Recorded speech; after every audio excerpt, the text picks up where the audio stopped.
Valérie. Bonjour. Je suis ravie parce que cette semaine encore, nous recevons une éthologue. Alors, votre spécialité, ce sont les primates et aussi les corbeaux. Oui. Et ça m'intéresse particulièrement. Oui. Je travaille sur les corbeaux et tout ce qui est éthologie et cognition. Donc, j'étudie l'intelligence animale.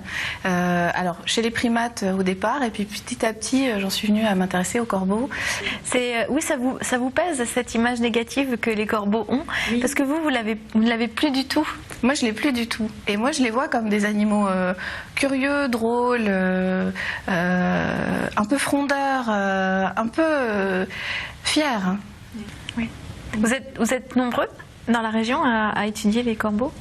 En France, je suis la seule à travailler sur le corbeau freux.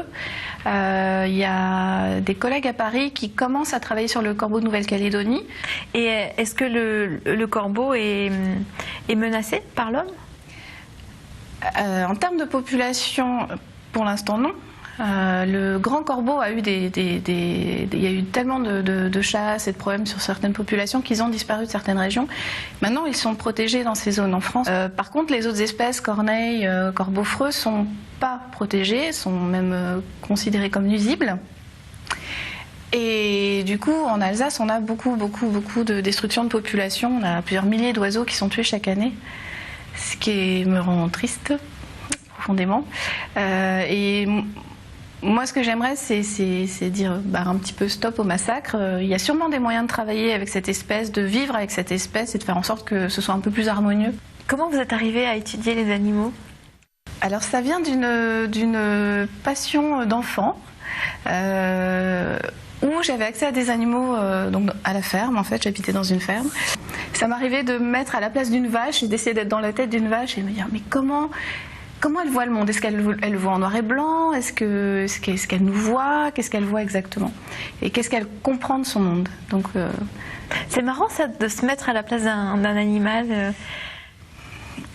On devrait le faire plus souvent.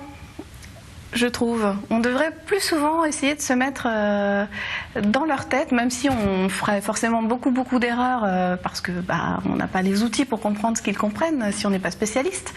Mais on devrait essayer de se dire bon, le chat là ou le chien, qu'est-ce qu'il voit lui ? Qu'est-ce qu'il comprend de cette situation ? Ouais. Vous vous êtes attaché aussi à ces corbeaux que vous étudiez ? Alors on s'attache de manière prudente et distante en fait. Je dirais, j'essaie moi de maintenir un attachement bienveillant, voilà. Mais je fais pas partie de ce groupe d'oiseaux. Je suis pas un oiseau.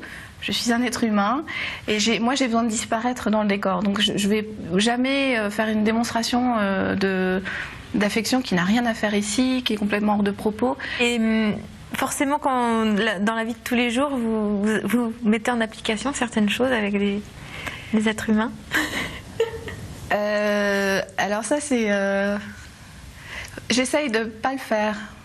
Mais des fois je me sens...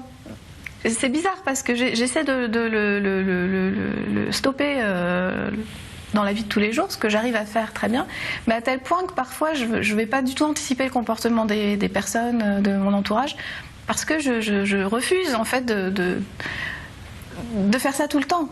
D'essayer de me mettre à la place des autres et du coup en même temps je suis censée le faire, nous sommes empathiques, c'est ce que nous sommes capables de faire et du coup c'est assez compliqué de faire la part de attention là tu vas trop loin, tu es en train d'analyser, suranalyser, c'est très compliqué en fait. Et du coup on a tendance à s'oublier soi aussi. Bonne question. On peut vite s'enfermer, ouais. On peut vite oublier que ce travail qui est une passion, ça n'est pas tout et ça n'est pas suffisant. En même temps, il y a certains métiers où je pense qu'il faut être à fond. Oui. Et il faut accepter ça, il faut accepter ce risque-là. Et sinon, on n'y arrive pas. Bon, on continuera à vous suivre en tout cas. Merci. Merci Valérie.